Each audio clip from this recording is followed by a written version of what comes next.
And everybody, welcome to the Sunday, April 6th edition, 7th edition of the Arkansas Diamond Report with Dudley Dawson. I'm Jason. I want to thank you guys for jumping on with us today. We got a lot to unpack with this whole series with Ole Miss and the sweep that they just completed yesterday.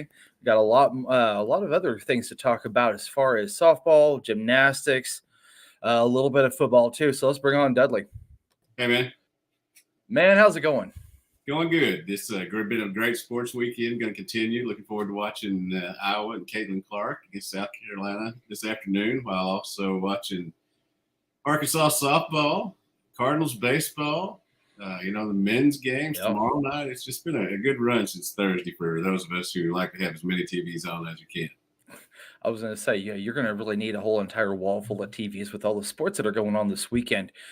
I found it really incredible to see that the women's games, most notably the Connecticut Iowa game, averaged 14 million viewers, peaked at 17 million. They're finally starting to get the eyes that they've deserved all season. Yeah, and I did a story this week with Coach Dykle talking about that, and as a girl dad, I always say I'm a girl dad and a boy dad. Yeah, two. Yeah, I love to see that. I've always been a big fan of fast pitch softball. Coached it back in the day when Lindsay was playing, and have just really enjoyed all of the excitement that it's generating now. It's always been there, but a lot of people are getting to see it. And if it took Caitlin Clark to kind of get them the next step over, the TV level there, along with LSU and obviously South Carolina. South Carolina's kind of, where they lost one game, in 2 years, and and somehow they're not the featured attraction in this game. I feel like they've kind of been lost in the shuffle with this whole Final Four. And I think Iowa's going to play great, but having watched South Carolina these last couple of years, I would be surprised if they don't go ahead and win it, again. But again, a great platform for them this afternoon, 2:00. I know everybody who plans on watching it knows it's on at 2:00, but it's going to be fun. It really is. Speaking of fun, how much fun is it to have Mike Bianco, Ole Miss, come into town and thoroughly whip them 3 games in a row, where 2 of those games they've had leads. Arkansas came back and to take the series. Yeah, it's tough on him. He's a good guy overall. He gets a little angst from some of his own fans and some others around the SEC, but he's obviously been a winner and done a lot of things over there. His club is struggling right now. And it's not as if they're just gone, let go of the rope, as Houston Nutt used to say. They just have not been able to get key hits at times. The walks were a big deal this weekend when they walked multiple guys. Got 2 on base. Arkansas took advantage of it in each of those games with the pineapple power, breaking it out, with Heck 2 guys being able to hit 4 home runs and drive in 11 runs this weekend. And you look at it, obviously Mason didn't have his best game, Mason Molina, pitcher, and you didn't even get the best one from Hagan, and Brady went 4 innings. But the depth of that pitching staff, we saw it again in all 3 games this week, and how they're able to bring in guys. They have so many options now as opposed to the injury-riddled team they were playing with at this time last year. Start on the weekend. They may shift back this upcoming weekend at Alabama.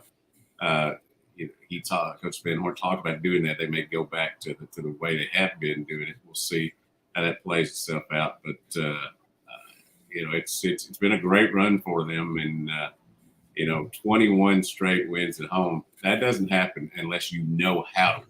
I mean, you can't just luck into those things. They haven't been a force on in offense. They haven't been as good pitching as they were at the start of the season, but they know how to win. And I thought it was interesting that Brady Tiger had a quote yesterday. This is where they expected to be, and that's where they're at. Best record in the SEC, and the number 1 team in the nation. Yeah, and I wanted to bring this up too, and I'm going to actually just go ahead and throw this up here real quick. Do you think the bullpen right now is the strength of this team? Well, I guess, I have to look at metrics. It feels to me like Will McIntyre is just the big time bridge between the two. Obviously, Hagen Smith is pitching his butt off. The others have had great starts as well, and had some that they weren't as good. I mean, he didn't even have his best start this weekend, but he got through it. Yeah. Gave him a chance, and then the home runs kind of took it away. But that bullpen is really solid, and you got to Jake Faraday some more work this weekend. He is a formidable force when he's throwing strikes, and that's always been the key. Gage Wood had the attitude back this weekend. He did. Which is fun to see, and he pitched with that attitude and pitched well. Parker Cole, others got in and got some action, and you have to. Stone Hewlett, of course, pitches to one batter on Friday night, but it was a key batter. That young man had already, he hit several home runs this weekend. It's really their best player, and you have to give that bullpen a lot of credit. So, yeah, it's certainly, if not the strength, it is right there with the starting pitching, and I don't think anybody thought that would be the case going into this. Yeah, and I think that was more of a question mark after what happened with last season. You had so many arms that he was having to use. He was tossing guys out there. Yeah, I didn't even mention Dylan Carter. I didn't even mention Dylan Carter, who was the bridge last year, big time, and you didn't even think you were going to have him this year, and suddenly, he's got a big role in that bullpen as well. That's when you have enough relievers. Is that when I can't name them all? When they didn't come off the tip of my tongue. So. Yeah, because last year you were just hoping to get to the fourth inning, fifth inning, to see if some of these guys could carry and could bridge, like you were talking about, and with Dylan able to do what he did last year. But it seems like Dave has a really good algorithm with his Friday night guy or Thursday night guy, and then second and third, where it's really, I know it's got to be great for him, but even when fans are able to say, okay, this guy's coming in next. Okay, now this guy's coming in next. No, this is Saturday night. This guy's coming in next. That's when you know that this thing is right, because if you got a guy you think's coming in and Dave makes a change and he's got some other guy coming in, I mean, that kind of throws even fans off. I don't think it's going to really throw the players off, but when you have fans that can understand that algorithm of who he's throwing in next, it really gives you that sense of comfort going, man, this is really special now. Yeah, and I didn't even mention Cody Frank. I'm going to keep thinking of him as I'm going to go along here. Obviously he's been big for this bullpen as well. And the algorithm and all those things that you talk about. Really, if you look at the metrics and all that, there's really been only one bad inning. It was at Auburn in their lone SEC loss. You had some youngsters out there who didn't get it done. Cooper Dossett is another name. I'll just keep tossing them out. Just go along here. Cooper Dossett, has done well. Yeah. It's just a plethora of them that have been, emerging there, who have solidified their roles. As you said, there seems to be a way in the 3 games to get everybody enough work, even with the starters going 4, 5, or 6. This is really going to where this pays off, and Leslie, I'm going to bring your comment up here in just a minute. But where this really is going to pay off is Arkansas is at their regional. They're on their 4th game, maybe a back-to-back into the 5th game, and you've got to have a Will McIntyre start now, or you've got to have a Colin Fisher start. And there's another one. So this is where the gains are made later on in 1st of June and possibly middle of June, because if you're able to get through the regional and get to the super regional, and I know I'm completely speculating at this point, but that's going to help if you get into the World Series, because things could go sideways. You and I have seen them both, where teams have rolled right in and all of a sudden it just goes off the tracks. But he's got enough pitching where he could get that right back on the tracks. Yeah, and it's one of those things. We saw that happen last year. It's not the must bus, obviously. Is it the Van Horn train? I mean, I don't know what Van Horn view, whatever we got going there. It ran out of steam or coal or whatever they released. With all the injuries and having to use a lot of guys, probably more innings than you wanted to.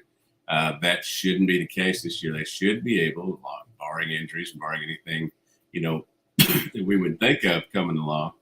They should be able to get to the finish line and be in good shape when they do, and have, obviously they really have to fall off the edge of the earth right now to not have a home regional and super regional. Don't spark up those flat earthers. Oh my gosh. Super regional as well, which would obviously, make it better for the fans and save a lot of money for the company. So, I like to just drive down the street instead of take off to Oklahoma State or North Carolina or wherever.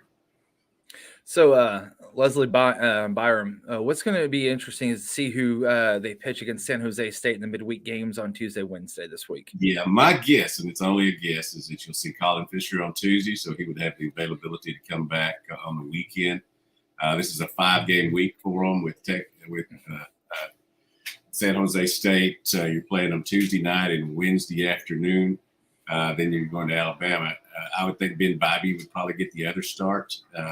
And you'll just fill in with 6 or 7 guys that you get work as they have done. The difference being obviously that it's 2 midweek games this week instead of 1.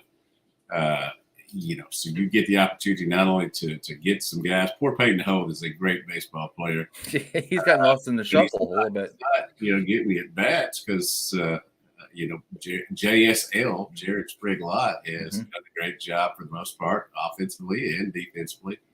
He hit the fair pole the other day for a home run. Got a Dave reference on that too. Yeah, shout out to Phil Elson. He's been pushing that more than me, but I have always agreed. I don't understand whoever was naming and got to name that while they called it foul pole, because if it hits it, it's not foul. If it hit it, it's fair. So it should have been fair. Yep. So you talked about the Pineapple Power duo of Vaheva Aloy and Nolan Souza. Nolan yesterday went yard twice. And this is what I wanted to bring this up to. Arkansas batters, they didn't let the pressure get to him this weekend. They also didn't let it happen to them against LSU last weekend. They played from behind a couple of different times. And you felt like whenever you saw those, the batters coming up, they didn't have that pressure of crap. We have got to get a 2-out hit or a 1-out hit. It was okay. We're going to come up here.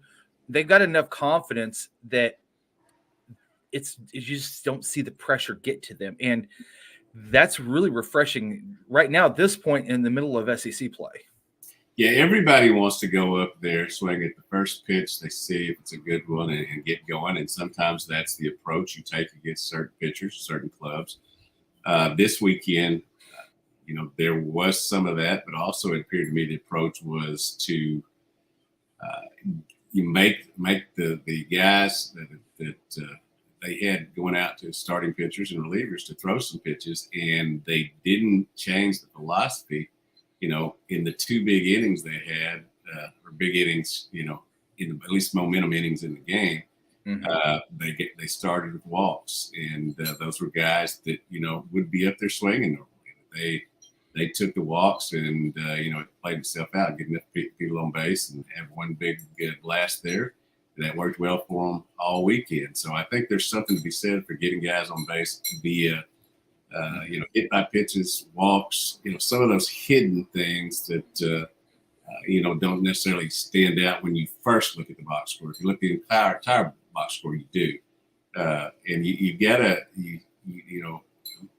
probably going to do a story this week on the amount of times that Arkansas has taken walks, been hit by pitch, and not struck out, as opposed to what its opponents have done this year. I believe that Arkansas is pretty solid and pretty far up in all those categories. They are, and everybody look out for that story on hogville.net, also on Pig Trail Nation. Dudley will have that. And piggybacking off of that as well, a guy that really took a lot of heat last year that you really haven't heard a lot of praise so far this year with the approach at the plate is Nate Thompson.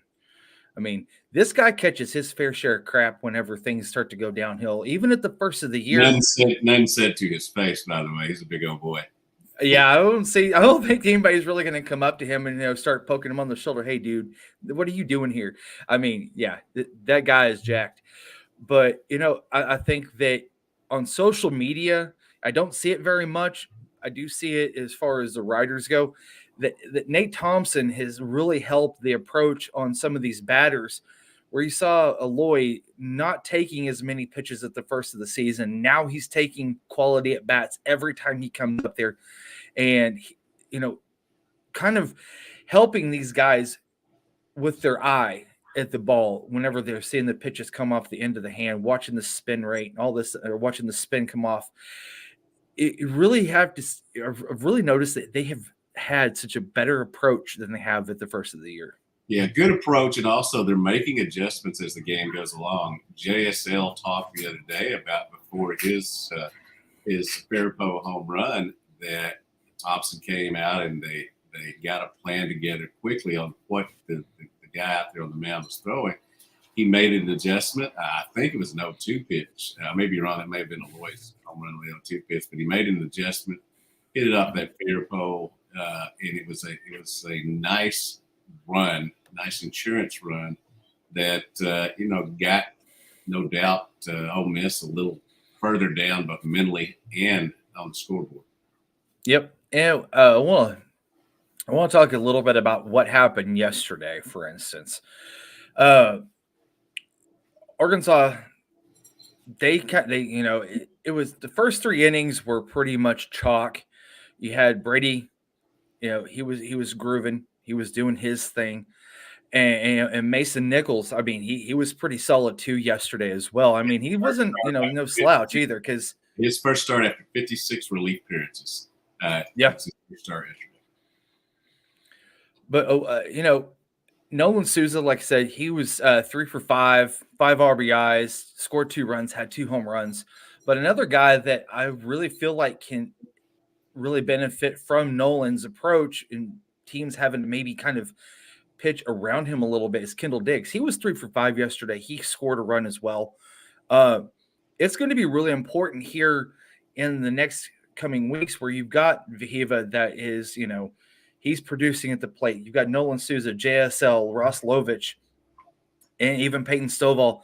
He can kind of get lost, kind of like what Hannah Gamble did a couple of years ago, where he can kind of get lost in that shuffle where teams are not going to be as focused on getting him out, and he could really capitalize on that. Yeah, and you got Ben McLaughlin, who's bouncing back and forth between second and fifth, in the lineup, using that left-handed bat. He's got a great on-base percentage. They showed a stat yesterday. He has far more walks and far less strikeouts percentage than what he was doing last year. He's really been I don't want to call it a surprising, but a very positive thing that's come along for them at first base. I think Jack Wagner, had a good fall, but Ben just kind of took that spot and doesn't look like he's giving it up. And when you've got left-handers like him and Peyton Stovall to start things, then you can, and they certainly have the lumber themselves, but then you can put the other, 3, 4, 5, 6 guys, lost in the shuffle yesterday was, Wilmsmeyer. I guess maybe Wilmsmeyer getting some key hits and using that speed, to help Arkansas get around the bases and get the win. Yep. And I want to kind of pivot here off baseball for just a moment. Yesterday, Arkansas had their second football scrimmage yesterday morning, and kind of shifting gears here for a few minutes. And one of the things that Bobby Petrino talked about whenever he first came on campus a couple of months ago, was the emphasis on the offensive line and running the ball, because that's where him and Sam really line up together is where if you have a great offensive line that can run the football, then you can catapult the offense, the passing game off of that. Um, it was a huge emphasis last week whenever they had I think it was 151, 152 play scrimmage. 61 of those were run plays. Yesterday, there was another it was really run dominated.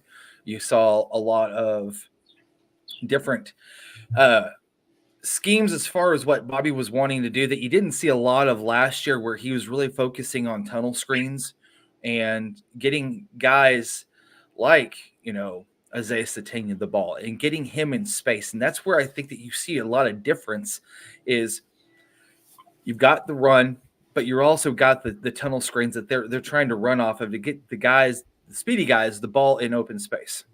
We'll see how it works out, but ideally this mesh of a guy in Coach Pittman who likes to run the ball and Coach Petrino who likes to pass the ball, or at least take advantages of matchups and all that, you'd think that would be an ideal matchup. We'll see how it plays itself out, and I encourage everybody to get out next Saturday for a variety of reasons, because it's going to be the last time you get a chance to watch them for a while, but also to be honoring the late Dean Weber during that, and you'll just get a chance to see a lot of this offense and tackling to the ground a little bit, which I'm a big fan of. I know you try to stay away from injuries, but if you don't tackle each other during practice, then you're not going to tackle as well once you get to games. Nope. Yep. And I know that folks have talked about that running back room. That's neither here nor there, but I do think that there was. I remember when Coach Pittman was here the first time, and he thought they were going east and west too much. He wanted to go north and south. And I remember him sitting down talking with us about that after practice one time, and that is a push here, obviously, that they are excited about doing. But there's going to be much more variety, and you never thought you'd probably say this, but the popularity of this offensive coordinator is much more popular both with the fans and the players than the last one. Yep. And, I saw Otis yesterday was talking about the running back room and how much it's changed, how different it is now. You've got Jaquindon Jackson and Braylon Russell. And first off, Braylon Russell does not look like a freshman. He's a man, grown up man. Good God, that guy. He runs like a senior. He doesn't run like a freshman. There is not a timid part of his game. And I really feel like Jaquindon Jackson has really kind of brought him along a little bit. Those guys are about the same size. And I know this is going to sound crazy to say, they're a little bit bigger than Dominic Johnson is, which Dom's a load, but these guys are a little bit bigger, a little bit shiftier, and they've got a lot more straight line speed than he does. And then you got the mix with Augustov and DeBinion and little kind of scat backs type that are able to kind of bounce it out if they need to. But this running back room, I really feel is going to possibly be the bell cow for this offense to start off with once the passing game kind of starts to come along, because you heard Bobby talk about it. They haven't installed. They had to pull back some of the install. And he wants guys to be able to react and not think. And I think that's what's going to help them for sure at the start of the season. Yeah, and it's going to help, obviously, that they've got 3 offensive linemen that came via the portal that are going to be starters, or at least have been running first team during practice. They feel real good about Patrick Kudus as well, coming into his own this year, and Josh Braun, obviously. They talked about how they feel like they've got 8 offensive linemen there that they feel good on, and that's usually what you hear from a head coach and offensive coordinator. You never hear them saying we've got 2 solid, great offensive lines. They usually have 7 to 8 that they really depend on, and that sounds like what they've got going over there this year. Those 3, hitting on those 3, and we won't be able to, absolutely confirm they hit on those 3 portal offensive linemen until we see them play in the SEC. But those are guys, all 3, who had significant snaps in other places, who know what it's like to play either in the SEC or in high-caliber football, whether it be in the non-conference or the conference or whatever. And that should provide, a lot of excitement for the running game as well. It did not work out well here last year, despite having some very good offensive linemen.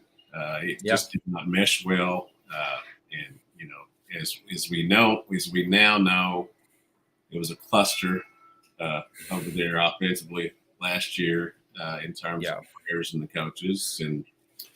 And who knew you would bring Bobby Petrino back to fix it? That's kind of what I think you've really kind of said that. What you said there kind of really is exactly what I was thinking too. Because whenever I first heard Bobby Petrino, I was at work and I saw that and I thought, this isn't even April Fool's. I thought, oh Lord, but to each is their own. I mean, and everything's been great so far. Yeah, I haven't seen really Bobby kind of go off the chain a little bit either. I mean, it feels like he's kind of mellowed out a little bit. We've talked about before, but I thought we might see a little bit more fiery Bobby yesterday, and he really wasn't. Well, here's the best thing that's happened to me in terms of bringing Bobby Petrino back. There's been no news stories. There's been nothing brought up. I mean, it's just football. Nothing outside of the deal or inside of the building. However you want to look at that. Everything has gone swimmingly over there so far. We'll see again. I talk about that second week when they go to Oklahoma State. We'll see where everybody is as far as the improvement and depth and all that. But I think it's been a nice, fluid transition that has not been acrimonious, that has not been newsworthy, and that's a good thing. It's just been football. Yeah, I really think that that's what Sam needed after the way the season ended. Put the blinders on, put the headphones on, and concentrate on what's in front of you right now. And I think that's what they've done. And they've done a great job of that so far. And so everybody head out tomorrow or next Saturday. It's at noon over at Donald W. Reynolds Razorback Stadium. Oh, still a mouthful to say to this day. But like I said, they're going to be honoring the late Dean Weber. And I do believe that they're going to have Hogtown out, or they're going to be doing the big usual push that they usually do. I think they're even having a car show or something over there at the same time going on in conjunction with it. So I'm sure it's going to be a lot of people having a lot of fun and looking forward to next season until they give them a reason not to. I'm not saying they will, but I think that they have at least got people back on the train or whatever. They may jump off again later, but we'll see.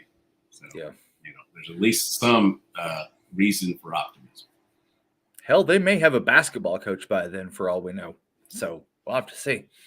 I believe that's certainly going to be the case. I believe we'll have that. I would believe happen in the next couple of days, and I mean, it's been kind of a ride here the last 48 hours. And so we'll buckle up because the roller coaster's not over with yet. We haven't named, Hunter has not named a new coach yet. So we'll have to wait and see once that does happen. By the way, I have informed our fearless leader, Lanny, I will be staying put. I will not be accepting any other jobs elsewhere. Haven't seen a new raise or contract yet, but we're hoping to announce that later. Just remember, folks, also, whenever there is a new coach named, Kevin McPherson will be on the hogville.net YouTube live. He will have all the information for you whenever that does come out. So be sure to be looking for that on all of our social media platforms, on the hogville.net website, Facebook, and also on Twitter. And he'll have the links for you guys whenever that is up. So last thing before we get out of here, Courtney Deifel. She's got, two things, actually. One, Courtney Deifel, then I want to touch on gymnastics before we get out of here. But Courtney Deifel, they fell yesterday 12-3 to Missouri, a solid Missouri team, 11th in the country. Took the first game. They got the rubber match today. What are you expecting to see from the ladies? Well, big game at 2. This will have NCAA tournament, I think, repercussions, or however you do it. Arkansas and Missouri are 2 pretty equal teams. As you said, one's ranked 11th, the other's ranked 19th. The end of the year, people who do selection committees and regional sites and all that will look back on who took this series. And today's game at 2 will decide that. Obviously, Morgan Linestock, who did a great job on Friday, given today's Friday, will sure be back out there today. The off-speed stuff gave Missouri a lot of trouble on Friday, and then they set on some pitches yesterday, and obviously had a big inning that kind of put the game away. But I just think it's a big game today. I think that you need to take the momentum from last Monday night's heroic win and effort, and not let it slip away by losing 2 or 3 at home this weekend. And I think this is just a huge game, not a must-win game, but a huge one that's almost in that category. Yep. Yeah, and that's going to be on ESPN, SEC Network Plus at 2 p.m. So be sure to check that out. I know that's going to be kind of running congruent with the it's probably going to run into the national championship game, but try to hold on to that as long as you can. So yesterday at the Fayetteville Regional Final, the quad meet with Arkansas, Minnesota, LSU, and Kentucky. Arkansas took second in the regional final. They have moved on to the nationals in Fort Worth here in a couple of weeks. And this is something that Jordan Weber and her staff have really worked themselves up to this point over the last couple of years. And it feels like they've really kind of broke through now. Yeah, you could see what it meant to coach there yesterday after things got finalized, and certainly the team. It's a great thing to see. It's going to continue to help grow the sport around here, a sport that has been growing for quite a while now. And she has come in, and her and her staff have done a great job at getting it to this point. And it's just like any other sport. You get to the Sweet 16, you've done something to be proud of, but now you want to keep pushing and go as far as you can. And I think it was pretty much a great week on campus for a lot of teams. It was. One of the things I took away from that, because I was watching the meet, the very end, when Frankie Price was about to go and do her floor routine, Arkansas had already clinched. And she just kind of looked at Jordan and she said, "I got this." And you could tell that everything that she has put her blood, her heart and blood, sweat, and tears into, she could just go out there and be herself, not have to worry about the pressure of, if I don't have at least a 9.85 or a 9.9 on the floor, which she's averaging at like a 9.925 this year, which is incredible. She could just go out there and be herself. You just saw her floor routine was just a little bit more looser than it had been before. Yeah, it's easy. It's much easier to do with less pressure. But even when she's had pressure, she's come through, and that's the thing. I think you have to give these young women a lot of credit, especially in this sport. A minor stumble, and you could cost your team. It's just like any other sport, an error in baseball, walk, all these different things. But I think there's even more pressure, because, I mean, my goodness, they're going up in the air and landing different things that, not a lot of people in the world can do as well. I can barely walk around here now, but, landing on the beam or whatever, it's just, I've just always been very impressed with it, all the way back to Olga Corbett in the 70s. Well, man, Dudley, I'm going to get you out of here.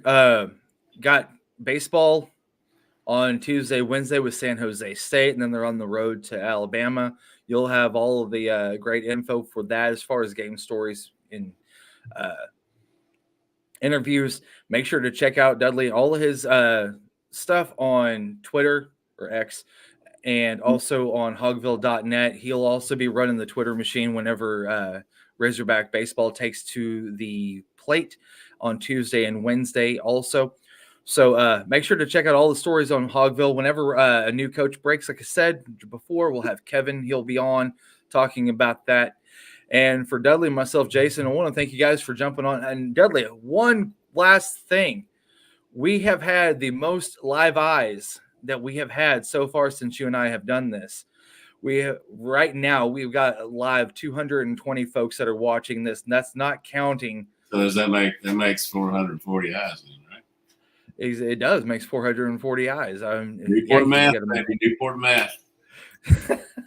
That's my Rogers math kicking in right there. So you got one up on me, my man.